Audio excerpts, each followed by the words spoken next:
En 1941, los ingenieros alemanes la despreciaron con una sonrisa irónica. Un coche hecho de latas y sueños. Para 1945, ese mismo vehículo había cruzado continentes, desiertos y, finalmente, el Rin. Llevaba generales y heridos, comida y municiones, y con ellos todo el peso de la movilidad de una nación. El Jeep, la máquina que nadie tomó en serio, se convirtió en la rueda que llevó la guerra hasta su final. 23 de marzo de 1945. El amanecer se filtra sobre la orilla occidental del Rin como un humo delgado. El aire huele a diésel y agua fría del río, a aldeas quemadas y lonas mojadas. A lo largo de la costa, cerca de Wesel, los oficiales alemanes se encorvan tras sus prismáticos, su aliento convirtiéndose en vapor en la niebla matinal. Debajo de ellos, el río brilla con los restos del Tercer Reich, barcazas medio hundidas, árboles calcinados, un imperio reducido a barro y desconsuelo. A través de la neblina aparece movimiento, no el estruendo de los tanques ni el avance de columnas blindadas, sino un desfile extraño y tembloroso. Cientos de pequeños vehículos cuadrados rebotan sobre la tierra revuelta, con motores que zumban como enjambres de insectos furiosos. Salpican charcos, suben la orilla, se alinean ordenadamente junto a los ingenieros que martillean secciones de pontones. Un mayor baja los prismáticos, parpadea y murmura. ¿Was ist das? Autos americanos. Su ayudante ríe. Chatarra, Herr Mayor. Creen que pueden cruzar el Rin con juguetes. La risa se extiende por la línea de trincheras. Para los hombres criados en la leyenda del Panzer, la escena resulta absurda. Pequeños carros abiertos, sin blindaje, sin techo, sin protección alguna. Un solo proyectil los convertiría en hornos de acero y fuego. Son demasiado pequeños para la guerra que Alemania había construido. Demasiado frágiles para ese río que siempre marcó el límite de la patria. En algún lugar distante las campanas de una iglesia suenan una vez y callan. Los estadounidenses, ajenos a las burlas, siguen avanzando. Sus cascos relucen, siluetas oscuras cargando cajas y cables enrollados. Un ingeniero se arrodilla en el barro para encender un cigarrillo entre ráfagas de viento. Otro grita órdenes por encima del ruido de los motores. Desde la niebla río arriba llega el retumbar profundo de la artillería que se prepara para hablar. Los alemanes se inclinan más. Pueden ver estrellas blancas pintadas en los capós, conductores erguidos con los parabrisas plegados, rostros ocultos tras gafas y barro. Algunos vehículos remolcan cañones. Otros transportan cajas de munición, bidones de combustible, incluso camillas atadas a los costados. Ninguno parece temeroso. Se mueven como si ese lugar les perteneciera. Entonces el río estalla. La artillería estadounidense abre fuego en oleadas continuas, martilleando la orilla opuesta. El aire se parte en explosiones tan cercanas que se funden en un solo rugido. Humo y polvo se elevan como una cortina que engulle la ribera oriental. Bajo ese trueno de hierro, los juguetes empiezan a moverse.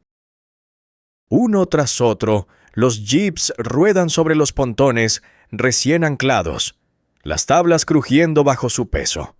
El agua golpea los tambores metálicos. Los cables cantan mientras los ingenieros los tensan. El primer jeep alcanza el centro del río, con las llantas a pocos centímetros del agua. Un artillero alemán dispara, falla, recarga, pero ya es tarde. El jeep asciende la orilla opuesta, el motor gimiendo, el escape lanzando humo. Alguien en la trinchera alemana susurra, «Lo logró». Otro niega con la cabeza, incrédulo, imposible. Pero está ocurriendo. Más jeeps lo siguen, decenas, luego cientos. Invaden los puentes flotantes como hormigas sobre una rama, arrastrando suministros, hombres, armas.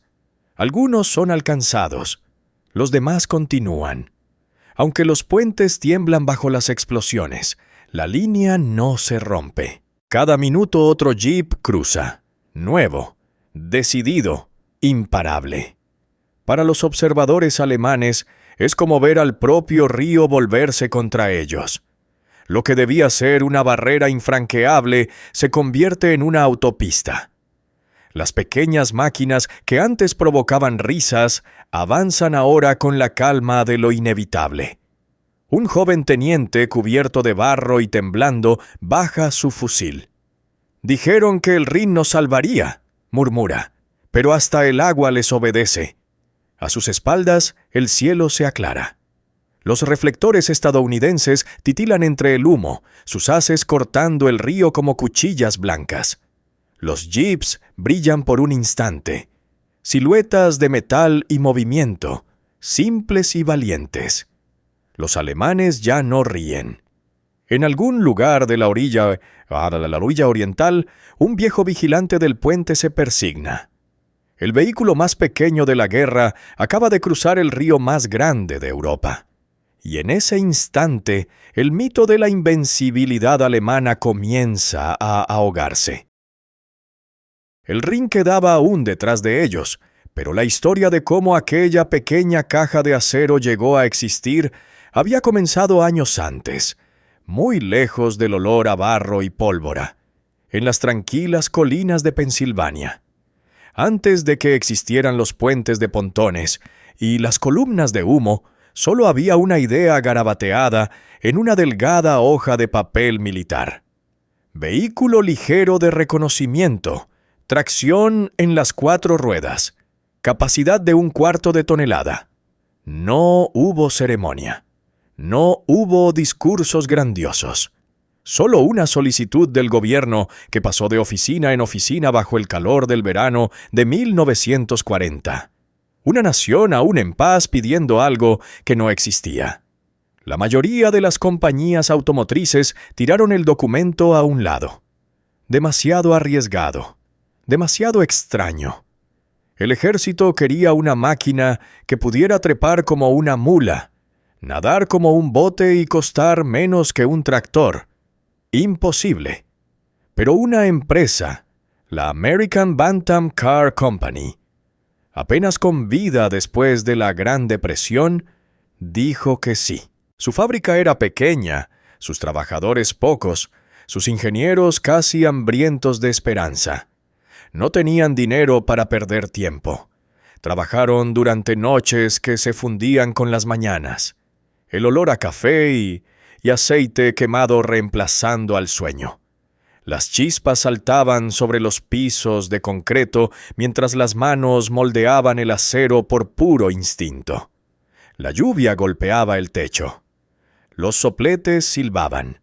Cada centímetro del prototipo nació de la improvisación.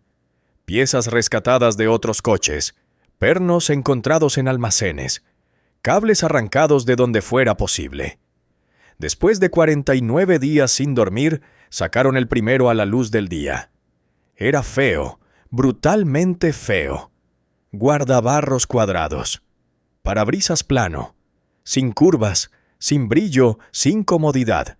Pero cuando el motor tosió y cobró vida, un sonido de obstinada rebeldía llenó el patio. Los mecánicos sonrieron con rostros cubiertos de grasa. No habían construido una belleza, habían construido un sobreviviente. En Europa, la Wehrmacht se rió. Los periódicos alemanes publicaron bocetos de los vehículos estadounidenses, torpes y pesados, coches para granjeros que fingen ser soldados. Las películas de propaganda mostraban fábricas limpias y eficientes donde hombres con batas blancas construían máquinas de precisión.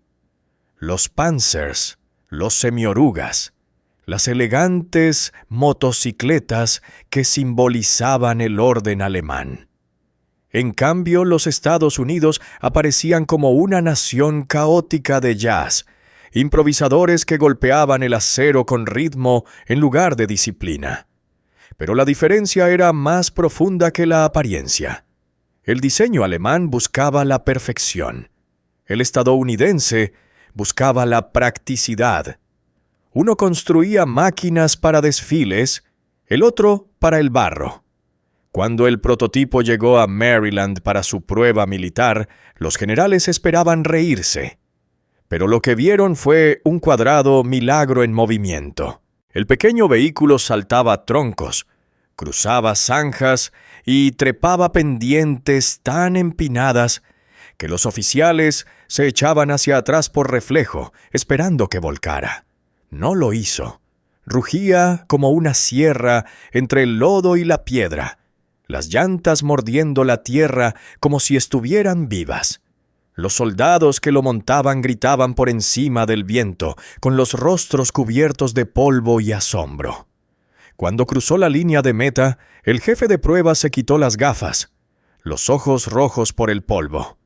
«Es feo», dijo, «pero es imparable». Una semana después, los contratos estallaron en Detroit. Ford se unió a Willis. El diseño de Bantam fue copiado, perfeccionado, multiplicado.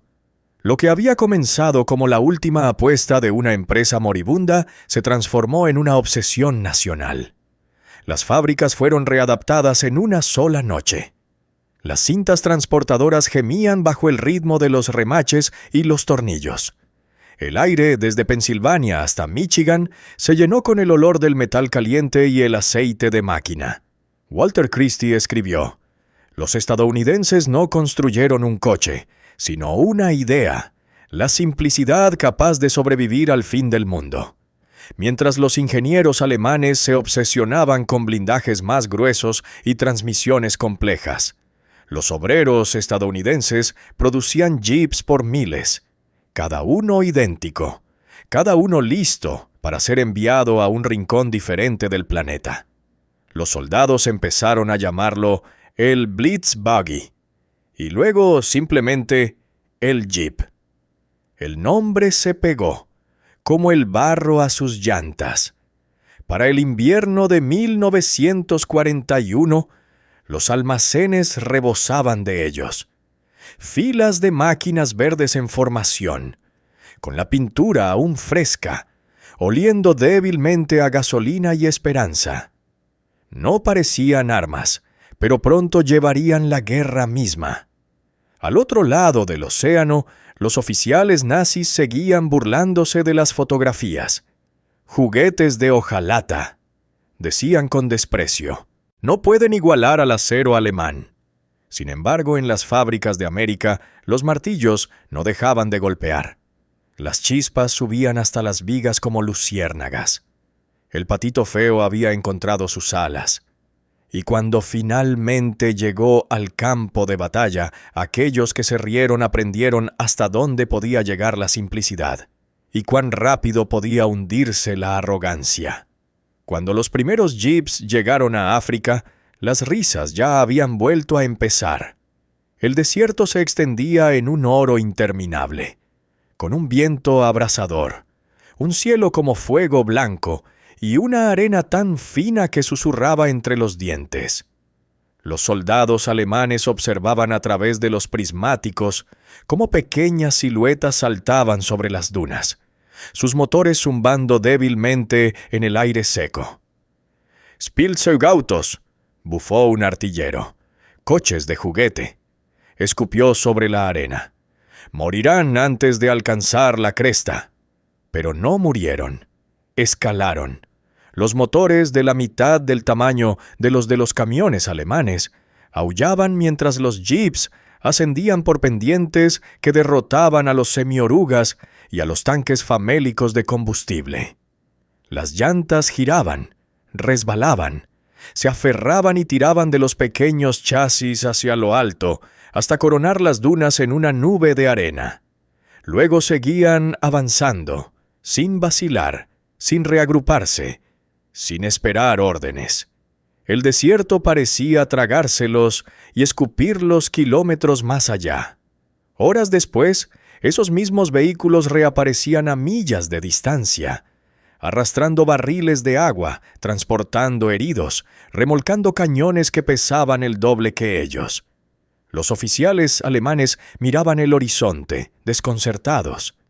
El viento no dejaba huellas. El desierto borraba todo. Los jeeps parecían venir de la nada. De noche, sus siluetas se movían entre los destellos del fuego trazador. Los faros estaban cubiertos con cruces de cinta, dejando solo rendijas amarillas en la oscuridad. Los motores murmuraban, como mosquitos en el silencio. Al llegar el amanecer, ya no estaban, dejando solo huellas, latas vacías y expectativas hechas pedazos. El Afrika Korps había entrado en el norte de África con un orgullo forjado en el orden europeo. Horarios exactos, columnas disciplinadas, convoyes de suministros vigilados por reglamentos y estadísticas de combustible. Cada movimiento de tanque requería planificación, cada maniobra era un cálculo. Los estadounidenses, en cambio, llegaron con polvo en las botas y jeeps que parecían robados a granjeros. Sin embargo, esas máquinas se convirtieron en el sistema nervioso del ejército, transformando el caos en movimiento. Mientras los panzers alemanes se detenían para repostar, los jeeps corrían por delante con bidones de gasolina atados al capó. Cuando los semiorugas se averiaban, los jeeps llevaban mecánicos, repuestos y carcajadas a través de las tormentas de arena. Se movían más rápido que la burocracia. El olor a metal caliente flotaba pesado sobre las dunas.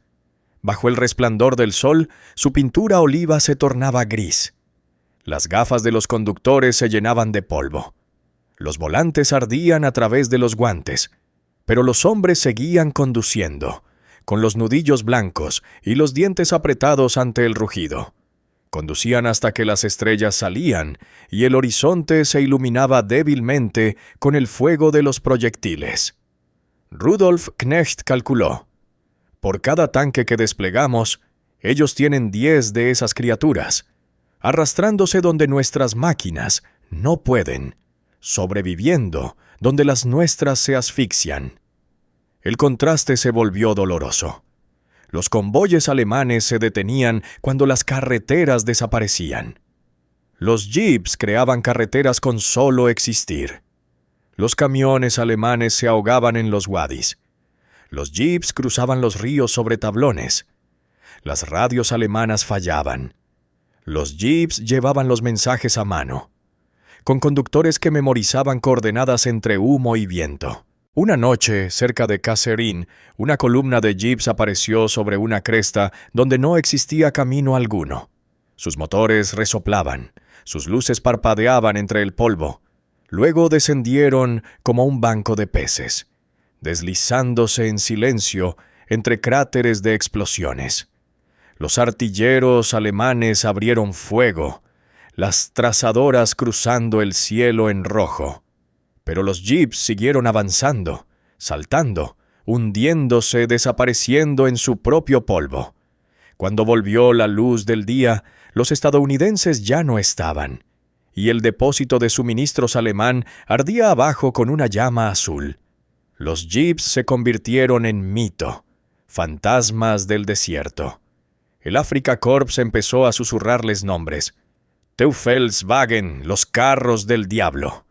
Los oficiales capturados, antes despectivos, pedían ahora viajar en ellos durante su traslado. Se aferraban a las barras mientras los conductores sonreían y aceleraban sobre las dunas. La arena explotaba a su alrededor. El horizonte se volvía borroso. «¡Langsamer! ¡Más despacio!», gritaban, entre el miedo y la fascinación. Los estadounidenses solo reían. Para ellos, la velocidad era seguridad. El movimiento era vida. Cuando los motores por fin se enfriaron, el aire olía a polvo, aceite y victoria. Los jeeps se alinearon en filas irregulares, el metal crepitando al enfriarse. Los soldados vaciaron la arena de sus botas. los ojos rojos pero encendidos. En algún lugar, un mecánico se secó el sudor y murmuró: «Mañana volverá a andar». Y así fue. Al final, el vehículo más pequeño del campo movió al ejército más grande de la tierra. El desierto había conocido a su nuevo conquistador. No un tanque de orgullo férreo, sino una máquina cuadrada y obstinada nacida de la simplicidad. El gigante más pequeño de la guerra había llegado. Para 1943, el gigante más pequeño de la guerra se había multiplicado hasta convertirse en un ejército propio. Lo que había comenzado como unas pocas docenas de jeeps arrastrándose por las arenas de África se transformó en una marea mecánica que abarcó océanos. Desde Detroit hasta Toledo, desde Buffalo hasta Dallas, las fábricas rugían sin descanso. El aire vibraba con calor, metal y cafeína. El olor del aceite se aferraba a todo. La sinfonía de martillos nunca se detenía. Los motores tosían, las correas chillaban, las chispas saltaban del acero al concreto. El turno nocturno era indistinguible del diurno. En Willis Overland, en Toledo, un jeep salía de la línea de montaje cada 90 segundos. Un ritmo cardíaco de guerra. Mujeres con monos manchados de grasa apretaban pernos con las manos desnudas, las mangas arremangadas hasta los codos. Trabajaban al sonido del jazz que salía de la radio de la fábrica, los tambores mezclándose con el golpeteo de las pistolas remachadoras. El sudor surcaba sus rostros, convirtiendo el polvo en pintura de guerra. Cada pieza tenía una historia. El caucho de Liberia, el acero de Pittsburgh, el vidrio de Illinois. Cada caja marcada «To the Front» llevaba algo más que una máquina.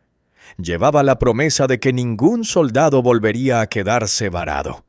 Para el verano de 1944, las cifras eran monstruosas. Más de 600,000 jeeps. Más que todos los tanques de Alemania, Gran Bretaña y Japón juntos. Mientras tanto, en Europa, la industria alemana gemía bajo el peso de su propia brillantez. Las máquinas de precisión no podían funcionar sin energía, y los bombarderos llegaban cada noche. Las sirenas aullaban sobre el Ruhr. Las fábricas resplandecían bajo las explosiones. Las líneas de montaje se detenían a mitad del ciclo. Las chispas quedaban congeladas en el aire mientras los techos se derrumbaban. En América, las mujeres reemplazaban a los hombres en las máquinas. En Alemania, los hombres reemplazaban las máquinas con desesperación. El contraste era brutal. En Toledo, los trabajadores bebían café caliente entre turnos, compartiendo cigarrillos bajo la luz eléctrica. En Essen, los obreros excavaban entre escombros en busca de herramientas perdidas, su aliento convirtiéndose en vapor en el aire helado. Los estadounidenses construían jeeps más rápido de lo que los alemanes podían destruirlos. Stephen Murray calculó: en su máximo nivel de producción, los Estados Unidos fabricaban un jeep por cada 30 soldados, una rueda por cada hombre. Los soldados alemanes en el frente comenzaron a notarlo. Capturaban 1, 2, 10, todos idénticos, todos perfectos. Cuando se rompía una pieza, intentaban intercambiarla, esperando el fracaso. Pero cada perno encajaba en cada agujero. Cada engranaje giraba sin fallar. Los ingenieros alemanes los miraban incrédulos. Sus propios vehículos requerían ensamblaje manual. Los americanos encajaban con precisión sin importar de qué fábrica salieran. En el Reich, los talleres canibalizaban chatarra para sobrevivir. Las tripulaciones desmontaban tanques calcinados para mantener uno en marcha.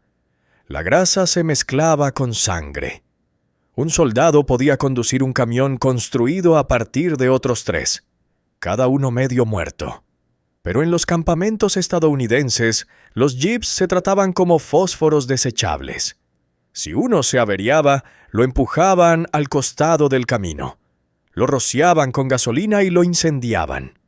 Otro llegaba en cuestión de horas idéntico hasta en el olor de la pintura. Las llamas de los jeeps descartados iluminaban las noches europeas, símbolo de una abundancia que el mundo nunca había visto. Para los alemanes era locura desperdiciar lo que podía repararse. Para los estadounidenses era eficiencia. El tiempo valía más que el metal. El ruido de la producción ahogaba la duda. Las cintas transportadoras golpeaban como arterias gigantes. Los montacargas chirriaban sobre pisos cubiertos de aceite. En cada rincón de la fábrica la humanidad se confundía con la maquinaria. Rostros reflejados en el acero pulido, ojos rodeados de cansancio pero vivos con propósito. La guerra se había vuelto mecánica, pero las máquinas llevaban huellas humanas. En Alemania producir significaba resistir. En América significaba avanzar. El Reich luchaba por conservar. La República luchaba por multiplicar. Para el invierno de 1944, los barcos que partían del puerto de Nueva York llevaban cubiertas repletas de jeeps, cientos amarrados en filas, verde oliva bajo la espuma salada. Los soldados los observaban desaparecer en el horizonte, los motores aún envueltos en papel encerado. Cada 90 segundos, otro esperaba su turno. El mundo nunca había visto un poder así. Silencioso, metódico, imparable. No un imperio forjado por la conquista, sino por el giro de una llave inglesa y el sorbo de una taza de café a las 3 de la madrugada. Y cuando esos motores rugieron hacia Europa, hasta el sonido parecía declararlo. La guerra ya no trataba de quién construía el arma más fuerte, sino de quién podía construir para siempre. Para 1944, el jeep se había convertido en algo más que una máquina. Era un latido con ruedas. Rodaba por cada paisaje de la guerra. Polvo, nieve, barro, ruinas y silencio. Desde las líneas de montaje de Detroit hasta los setos de Normandía, no solo transportaba soldados, sino también historias. Cada abolladura tenía un nombre. Cada rasguño, un recuerdo. El olor de la gasolina se mezclaba con el del aceite de armas y el café instantáneo. Los asientos de lona, ásperos contra los uniformes mojados, sostenían por igual a generales, capellanes, cocineros y enfermeros. El tablero estaba cubierto de polvo. Cartas de casa se apretaban bajo la correa del parabrisas junto a latas de raciones y cigarrillos medio consumidos. Los conductores sujetaban el volante con manos enguantadas, rígidas por el frío y el miedo. Cuando el motor tosía y cobraba vida, no parecía que una máquina se encendiera, sino que un amigo despertaba. Le pusieron apodos. Blitzbuggy, Pip, fiel compañero. Para los soldados no era una propiedad, era un camarada. Los llevaba al combate y los traía de regreso, o a lo que quedaba de casa. El asiento delantero se convertía en confesionario, puesto de mando o vía de escape. Los capellanes usaban su capó como altar. Los médicos extendían mantas en la parte trasera para llevar a los heridos. En las fotografías todos los jeeps se veían iguales. Cubiertos de barro, parabrisas abatido, un casco colgando del espejo. El teniente Frank Merritt escribió: «No se rompe, se dobla y sigue adelante. Es como un soldado que nunca piensa en sí mismo». Y todos los hombres lo sentían así. Bajo la lluvia compartían cigarrillos bajo la lona. En la nieve encendían pequeños fuegos bajo el bloque del motor para mantenerlo vivo. En el barro empujaban, maldecían y reían hasta que volvía a moverse. El sonido de su motor, ese gruñido familiar, ese corazón de hierro, era el ritmo del avance americano. Por toda Europa, las ciudades lo oían antes de verlo. Ese sonido significaba liberación. Los niños corrían a las calles cuando aparecían los primeros jeeps, con estrellas pintadas en los capós y banderas ondeando al viento. Generales como Patton y Eisenhower se sentaban en los mismos asientos que los soldados rasos, con polvo en las botas y mapas sobre las rodillas. No había rango detrás del volante, solo dirección. En esa igualdad residía un extraño poder. Los oficiales alemanes viajaban en coches de mando pulidos, con cortinas cerradas y chóferes de abrigos de cuero. Eran vehículos de jerarquía. El jeep americano era lo contrario, abierto, expuesto, democrático. El coche de un general no se distinguía del de un mecánico. Los alemanes no podían comprenderlo. ¿Cómo podía un ejército, liderado por hombres sentados al aire libre, con el viento azotando sus rostros, derrotar a un imperio acorazado de acero? Pero ese era el secreto. El jeep no había sido diseñado para ceremonias. Fue construido para el barro, la velocidad y la improvisación. Convertía cualquier camino en un frente, cualquier campo en un puesto de mando. No esperaba órdenes, las creaba. En Francia, tras la ruptura de Normandía, las columnas de jeep se extendían por millas, motores rugiendo al unísono, los faros cubiertos con tela negra. El polvo flotaba como niebla, cubriendo rostros, fusiles y dientes. Cuando caía la noche, los soldados se recostaban en los asientos, escuchando el ralentí del motor, una nana de guerra. Para los alemanes, esa simplicidad era una ofensa al ingenio. Para los estadounidenses, era la elegancia de la supervivencia. Mientras el Reich adoraba la perfección, el jeep veneraba el movimiento. Un oficial alemán capturado viajó una vez en uno tras rendirse. Sujetaba con fuerza la barra mientras el vehículo saltaba entre escombros. Cuando por fin se detuvo, murmuró para sí: «Se mueve como el caos, pero el caos le obedece».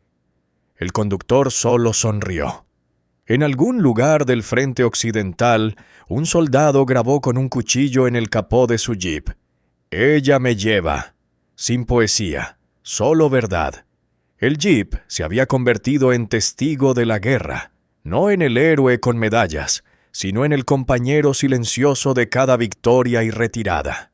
Su motor cantaba entre el humo, sobre las tumbas, en las plazas liberadas donde las campanas volvían a sonar.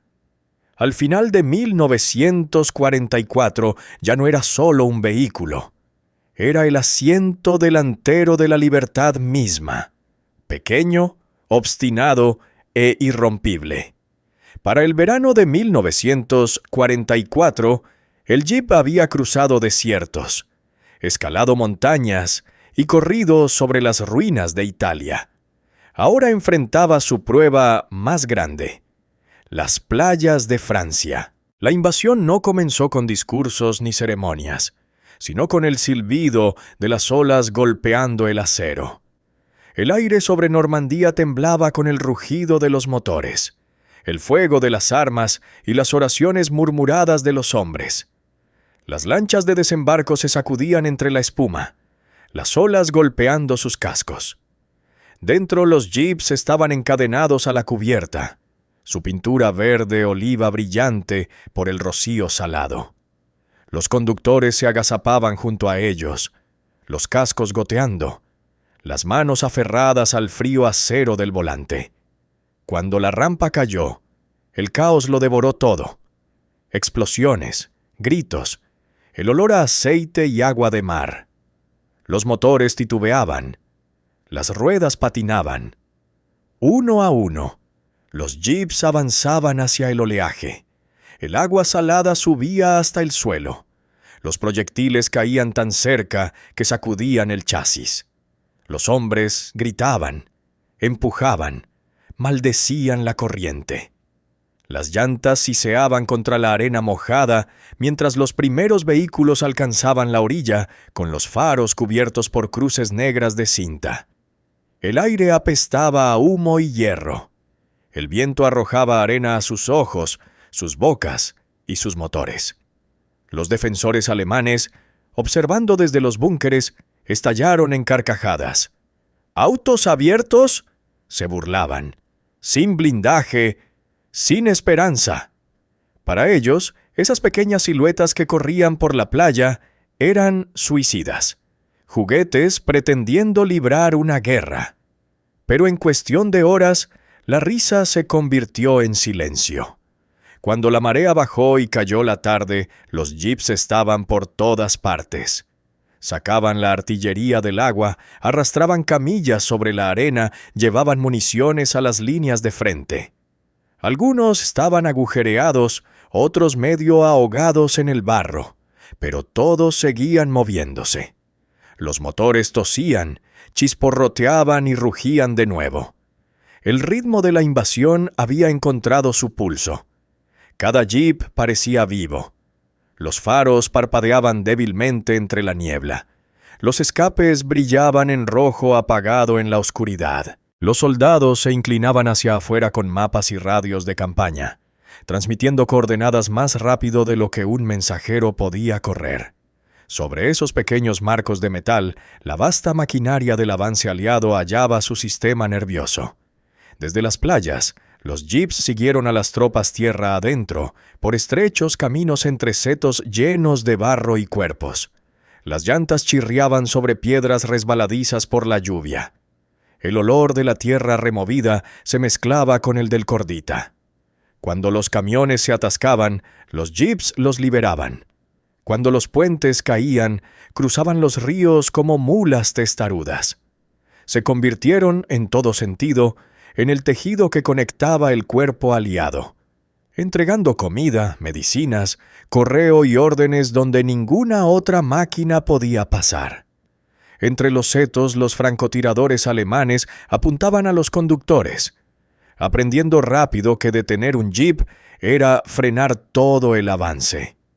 Sin embargo, incluso dañados y perforados, seguían rodando. Los mecánicos soldaban placas improvisadas con chatarra, atornillaban ametralladoras al chasis y convertían mensajeros en combatientes. Un observador británico notó la transformación con incredulidad. El coronel Peter Liddell escribió: «Conducen esos artefactos como si no pudieran morir, y quizás no puedan».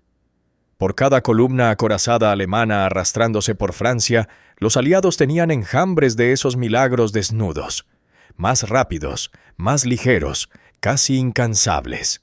La Wehrmacht, orgullosa de su precisión técnica, se desmoronaba bajo su propia perfección.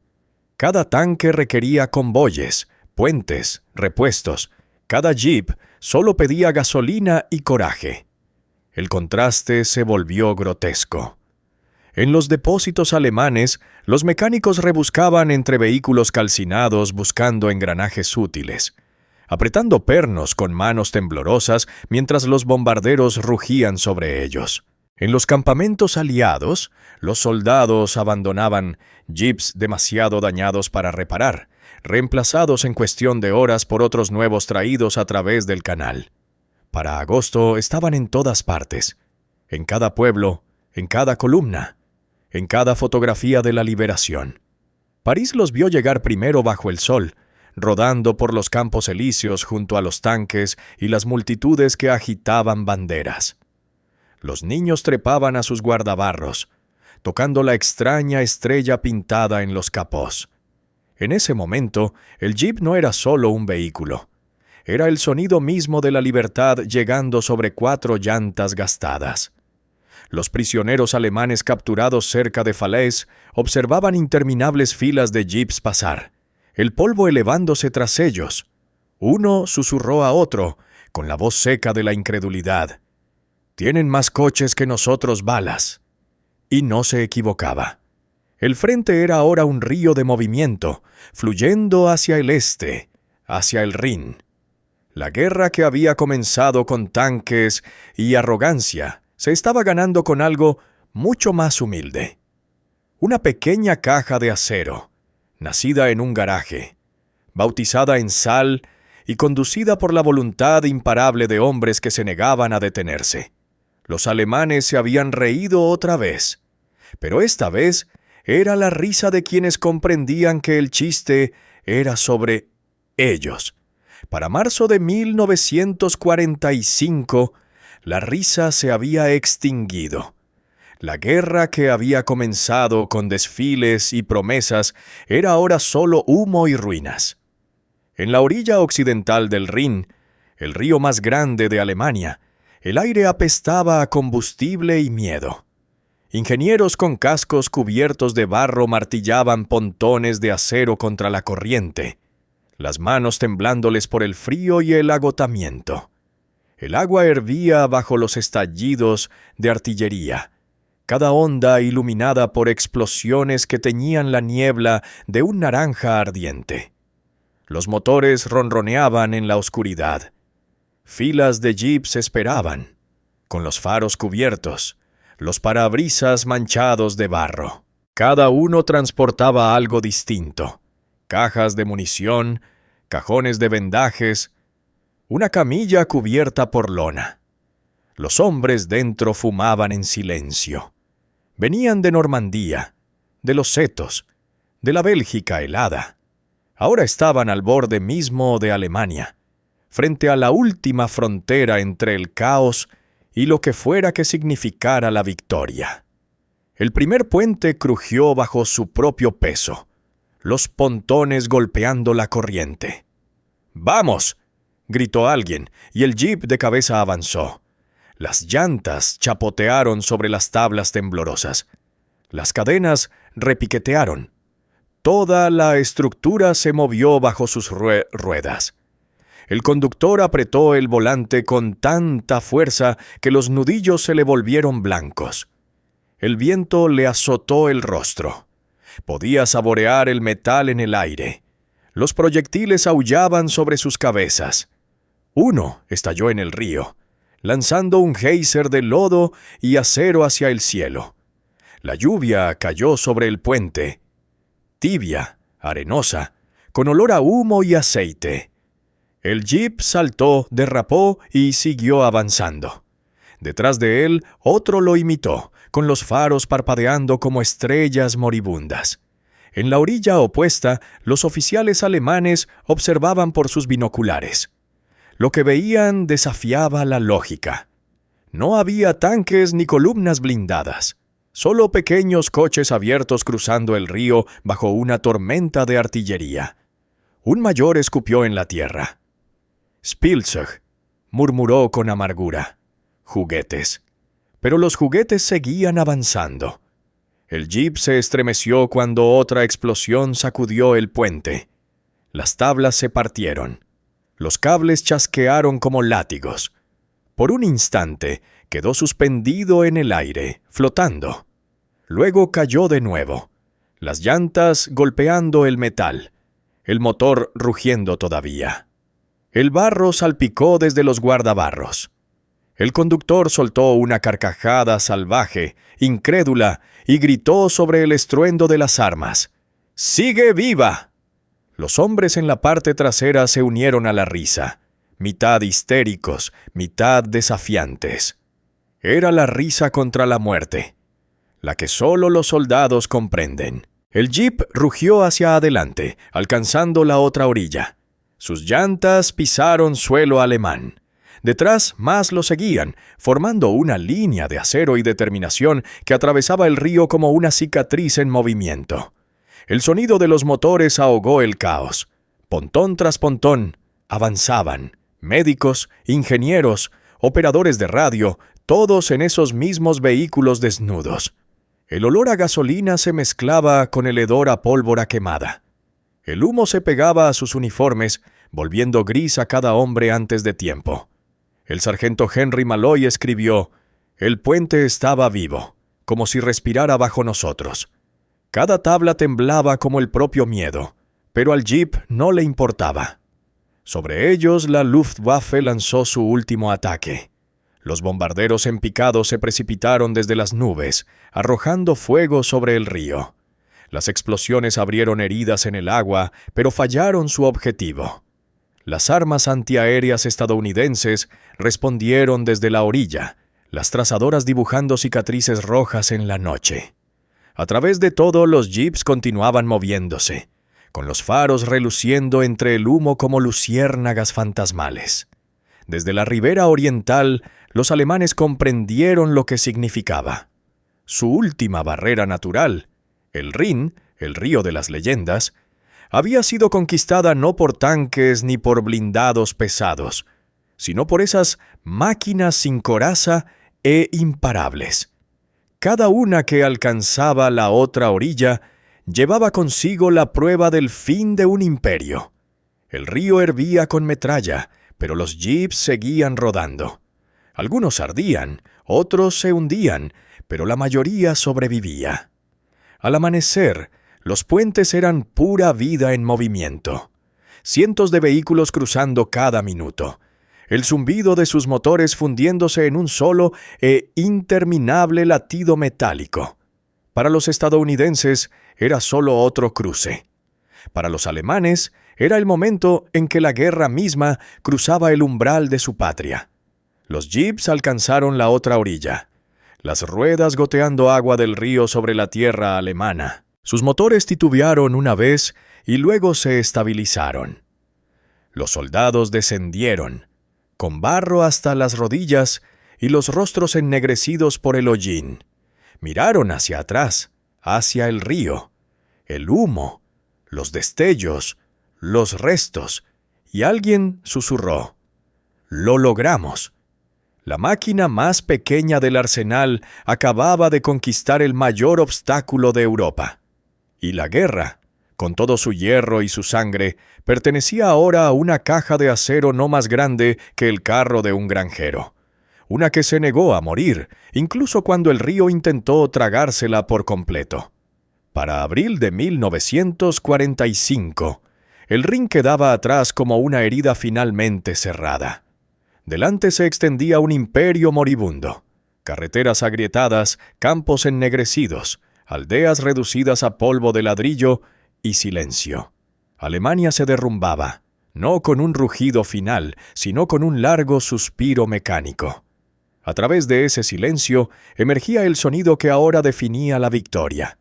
El ronco y constante murmullo de 1000 motores de jeep. Avanzaban entre las ruinas como seres vivos, sus siluetas fantasmales entre la neblina matinal. Las llantas chapoteaban en charcos de nieve derretida y sangre. Las lonas ondeaban con el viento.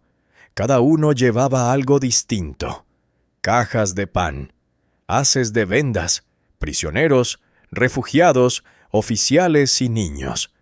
Desde el aire parecían una red móvil de venas verdes, inyectando vida en una tierra muerta.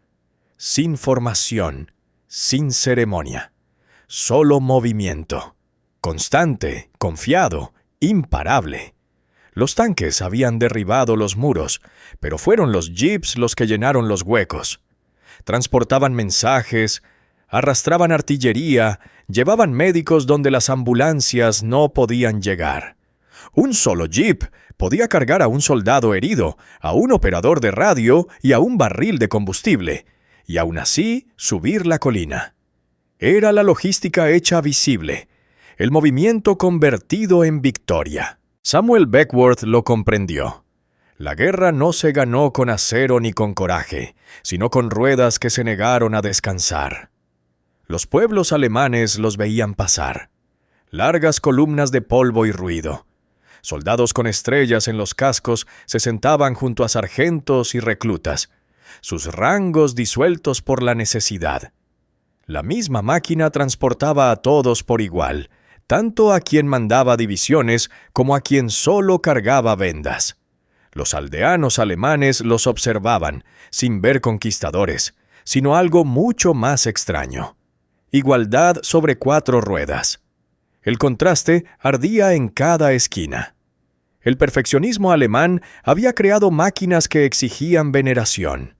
El tanque Tiger, magnífico y condenado, se oxidaba a un lado del camino.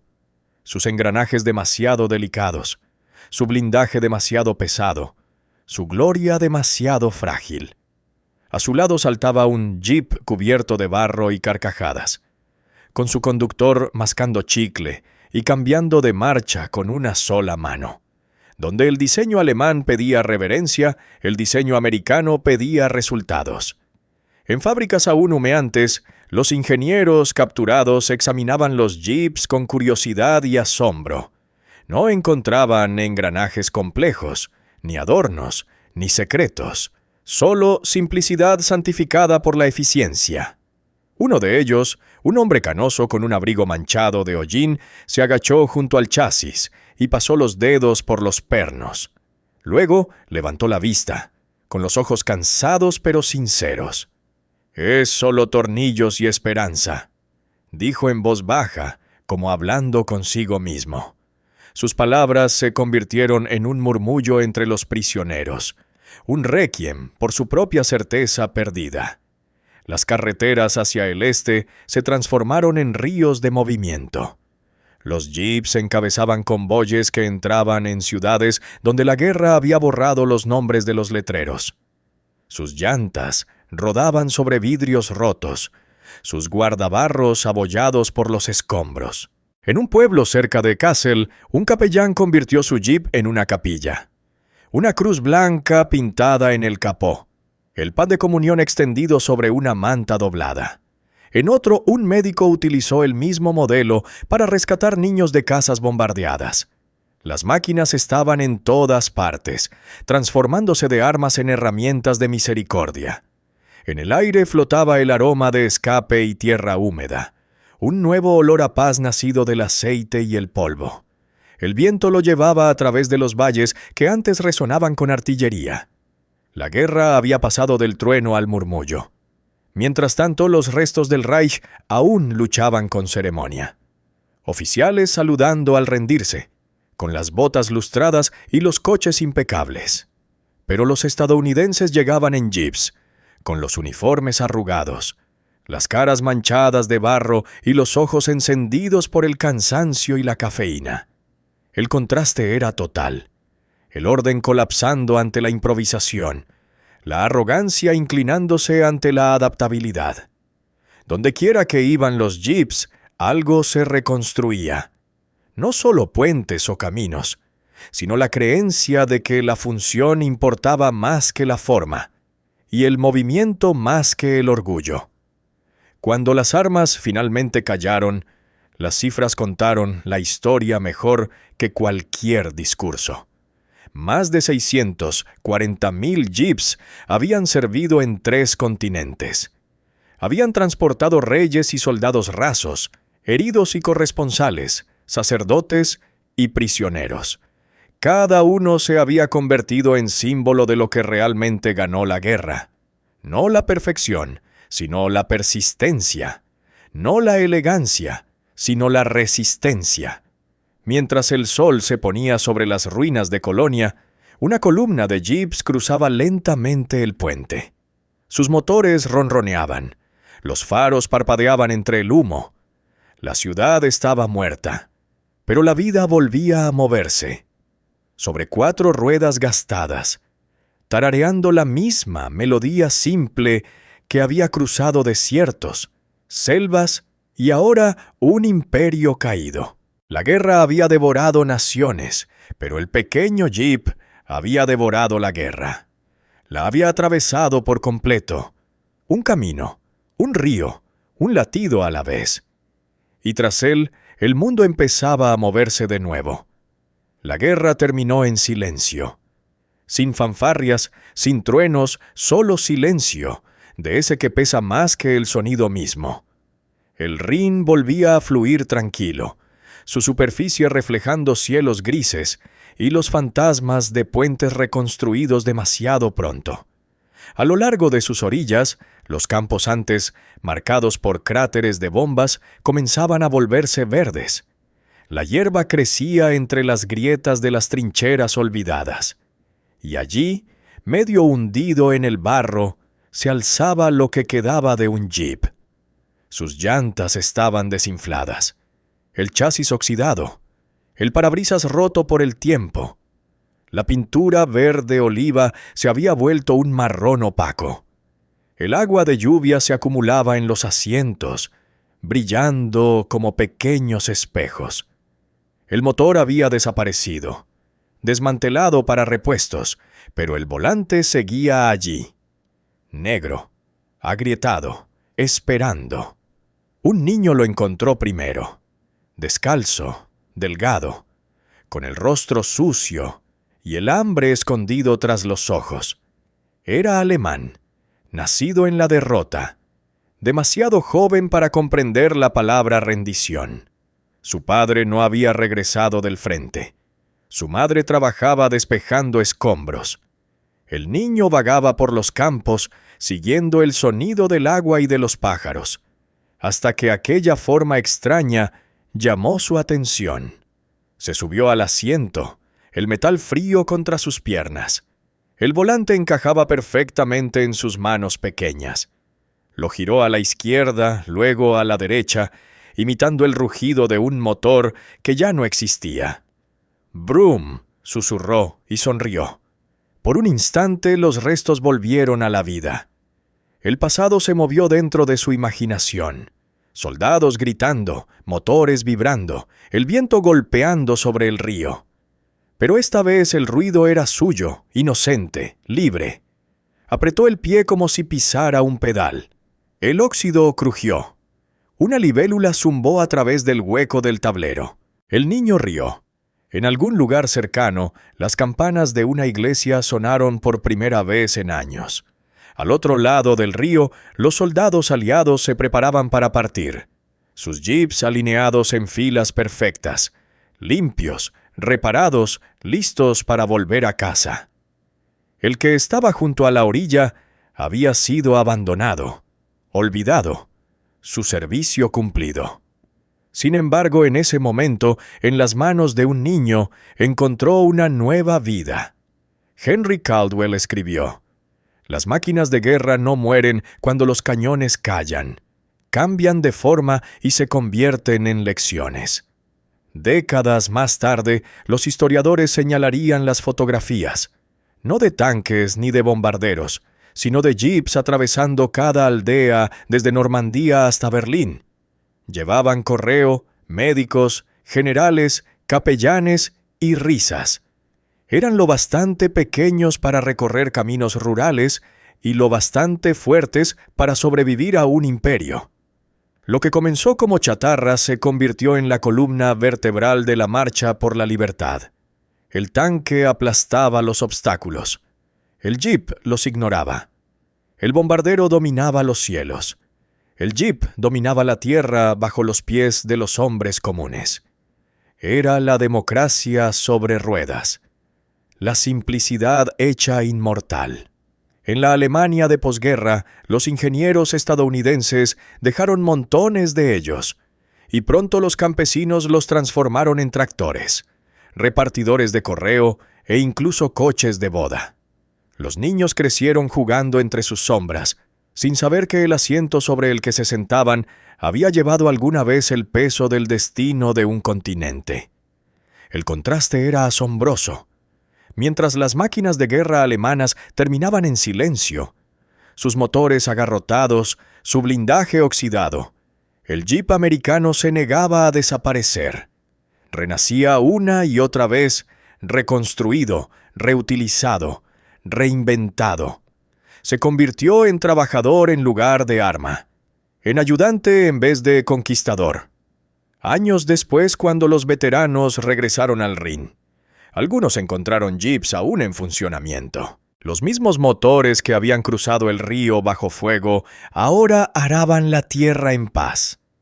La línea entre la guerra y la paz se difuminaba bajo sus ruedas.